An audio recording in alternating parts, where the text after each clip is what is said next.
Amigos de SDP, es un gusto saludarlos. Estamos con el doctor Enrique Krause. Vamos a hablar acerca de su obra y sobre todo de detalles específicos acerca del centenario de Octavio Paz. Bueno, mi primera pregunta, doctor, antes que nada, muchísimas gracias por recibirnos. Estoy encantado de platicar contigo, Anel. Muchísimas gracias, encantado, para mí es verdad un honor que nos haya recibido.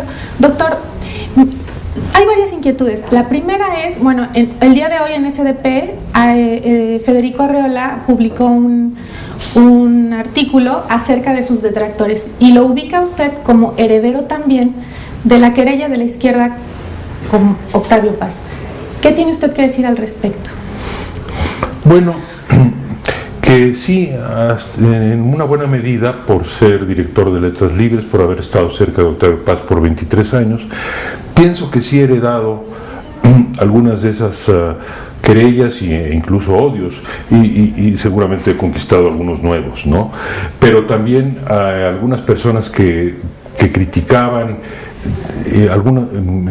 con cierta injusticia a Octavio Paz en los años 80 o 90, se acercaron a Octavio Paz. Hay que decir, por ejemplo, que Monsiváis se acercó muchísimo a Octavio Paz, y también he tenido muchas convergencias, ¿no? Pero, en efecto, creo que hay un sector, una zona en donde puede hablarse de esa herencia. Quiero decirte que es una herencia que me honra. Señor, de su libro Redentores, porque sí, incluso el ensayo biográfico está incluido en su libro Redentores. Exacto, ahora ya le di una entidad propia, ¿no? Sí, y me parece muy bien y me parece muy apropiado, porque justo Octavio Paz al principio temía eso, que la revolución fuera la revolución de un solo hombre y el culto a la personalidad. Es muy importante que te cuente esto. Sí. Octavio Paz murió en la zozobra, en la desesperación por México. Me decía, ¿qué va a pasar? ¿Qué cree usted que va a pasar? Lo que él temía es que México, al morir el logro filantrópico, al acabarse el poder central, al acabar ese régimen que con todos sus defectos nos dio institucionalidad, seguro social, estabilidad económica, crecimiento por muchos años, décadas magníficas, y también asesinatos y corrupción y desgobierno y ineficiencia y todo. Ese régimen, lo que temía es que al acabarse ese sistema, en México estallara la violencia. La violencia, bajo alguna forma. Eso es lo que tenía, porque nació en 1914, en un año de enorme violencia revolucionaria, porque vivió un siglo muy violento y porque sabía, como un mexicano antiguo, ¿no?, que hay unos ríos de violencia que recorren este país, que una vez que esos ríos salen a la superficie es muy, muy difícil entubarlos o encauzarlos, ¿no? El país... eso es lo que tenía Octavio Paz. Bueno, tenía sus razones. Ahora sabemos que tenía razón en su zozobra, en su miedo, ¿no? Yo sigo creyendo que este México que vivimos ahora es mejor que el del logro filantrópico, es mejor que el de la presidencia imperial. Todavía injusto, todavía pobre, todavía desigual. Y ahora, para colmo, violento, inseguro, todo eso, pero es más real, Anel. Ya no tenemos, esto es para los jóvenes, no se podía, no había libertad para hablar, para publicar, para salir en la radio. Esta conversación no era posible. Todo lo manejaba el presidente, todo lo manejaba la Secretaría de Gobernación, incluidas las elecciones. Ahora tenemos plena libertad. Bueno, mira, no, porque el crimen no lo permite. Así es. Tampoco la tenemos porque hay unos gobiernos estatales o municipales corruptos. Pero estamos mejor que antes en términos de libertades. Tenemos un Congreso, mal bien, pero tenemos un Congreso plural. Claro. Tenemos una Suprema Corte independiente. El presidente no es como Díaz Ordaz o Salinas, ni como Echeverría, todopoderoso. Y si quiere ser todopoderoso, pues vamos a estar tú y yo enfrente en la protesta para evitar, y para la crítica, para evitar que vuelva a haber cualquier tipo de restauración de la presidencia imperial. Señor, ¿cómo se ubica usted? Porque la palabra liberal es polisémica. O sea, ¿para usted qué es un liberal? La palabra liberal quiere decir muchas cosas en distintos países, en distintas culturas. Sí. Es una hermosa palabra, ¿no? Además, ¿no? Con esas dos L's, una de las palabras más hermosas del castellano. Y decía Borges que la palabra más bonita es la palabra azul. Yo creo que la palabra más bonita es la palabra liberal. ¿Y qué quiere decir? No tanto un adjetivo, sino un sustantivo, que nació en España, por cierto. Persona que cree y defiende el derecho de ser libre, de decir lo que piensa, de respetar las libertades del otro, pero afirmar las propias, siempre dentro de un margen legal y civilizado. Eso es ser un liberal. Cosío Villegas fue el primer liberal que me tocó tratar. Octavio Paz, el segundo. Hombre, yo aspiro a estar en esa genealogía. En el ensayo biográfico se percibe, y usted así lo ve y lo afirma, un Octavio Paz que cree que una nueva vía para formar el tipo de sociedad que se requiere es a través del liberalismo y del marxismo, aunque son doctrinas profundamente opuestas. Sí, creo, Anel, que él se refería más precisamente a la convergencia entre el liberalismo y el socialismo, no tanto el marxismo. Yo creo que él, digamos, dejó de ser un marxista ortodoxo, pero siempre mantuvo un respeto a esos aspectos de la teoría marxista que son absolutamente respetables y permanentes, ¿no? Marx, igual que Freud, descubrió cosas, dijo cosas que ya quedaron en la historia intelectual como Aristóteles o Platón. Pero es el socialismo y el liberalismo lo que Paz quería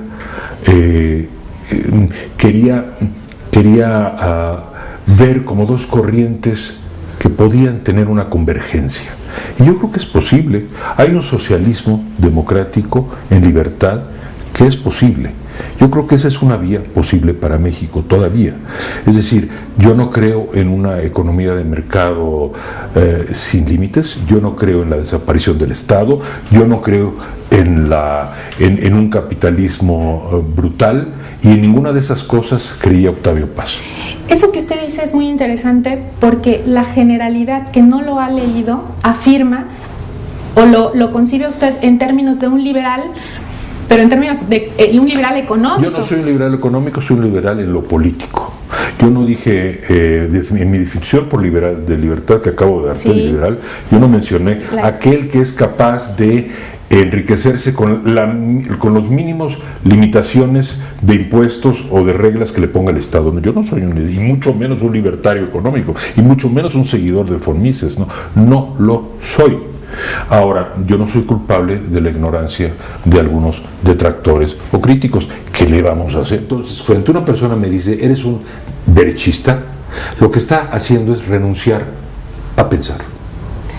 La izquierda, pero yo sí digo la palabra izquierda, y cuando digo la palabra izquierda, me estoy refiriendo a un conglomerado intelectual y político, periodístico, académico, que tiene corrientes distintas, tribus distintas, y parte de ella es democrática, parte de ella, en América Latina también, pero parte está petrificada, fija en Castro y en Chávez. Esa no es democrática, y esa es la que a personas como yo, o especialmente a mí, me dicen derechista. Bueno, pues eso es una renuncia a pensar, Anel. Claro. ¿No? ¿Cree usted entonces que en ese sentido sigue estando vigente lo que Octavio Paz llamaba el método de Monsiváis, la retórica de la descalificación? Claro, pero quiero decirte que en el número de abril, como lo vio muy bien Federico Arreola de la revista Letras Libres, Carlos Monsiváis reconoció ampliamente su deuda con Paz e incluso los errores. Carlos era 20 años más joven, se había enfrentado a ese gran personaje, pero yo creo que en esa polémica Octavio fue duro, pero fue generoso. Octavio podía haber de veras arrasado con Carlos, con las puras evidencias de lo que se vivía ya en la Unión Soviética y en el socialismo real. No lo hizo. Me consta, porque lo vi en esos años, cómo le dolió. Pero salió la polémica, salió adelante y finalmente, al poco tiempo, se reconciliaron. Sobre la base de que Carlos Monsiváis rompió con Cuba. No te olvides eso. Ni los jóvenes que apoyan a Monsiváis tampoco deberían olvidar eso. Es muy importante que sepan que Carlos Monsiváis, en los años 80 y 90, claramente dijo esto, sobre todo la persecución de la libertad de expresión, de la libertad de opinión, de la libertad de reunión. Dime qué libertad no ha sido suprimida en Cuba. Todas. Así es. Por ejemplo, la sexual. Y esa a Carlos, además de la de expresión, le indignaba particularmente y tenía mucha razón en levantar su voz, tarde pero de manera valiente, para denunciarlo. Pero eso que usted comenta, señor, sí es conmovedor darse cuenta, y digo conmovedor, consciente de la palabra, porque en su ensayo biográfico de Octavio Paz, uno se da cuenta cómo personajes como Héctor Aguilar Camín, el mismo Monsiváis, al final reconocen, como usted dice, la aportación de Paz. Te diría yo lo siguiente: Carlos fue mucho más abierto y generoso porque, habiendo polemizado con él, es que al morir, Paz escribió un ensayo generoso, repito,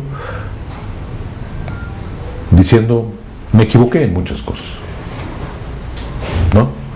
Hay otros casos que le dieron el silencioso homenaje de adoptar sus ideas sin reconocerlo nunca, sin reconocer nunca sus errores, sus detracciones y sus insultos.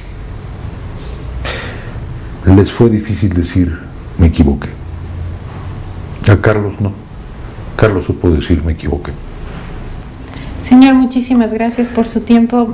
Es para mí un honor, es un placer. Y sí, yo podría estar hasta las 3 de la mañana, señor. Bueno, pues, pero entendemos que usted... Yo no tengo ninguna otra ocupación.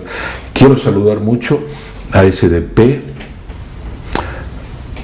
a su director Federico Arriola. Yo celebro la pluralidad de SDP. En SDP hay gente que está de acuerdo conmigo, hay gente que está radicalmente en desacuerdo de mí. Yo creo que el debate es fundamental, que la pluralidad es fundamental. Octavio Paz creía en todo esto, yo sigo creyéndolo fundamentalmente. Pero hay que dar razones, fundamentos, ideas. Claro. ¿No? Lo bonito y lo bueno de este sitio es que es un espacio de la razón, para razonar. Se escribe y se piensa con el corazón y con la cabeza, no con la bilis. Así es. Señor, muchísimas gracias. A ti, Anel.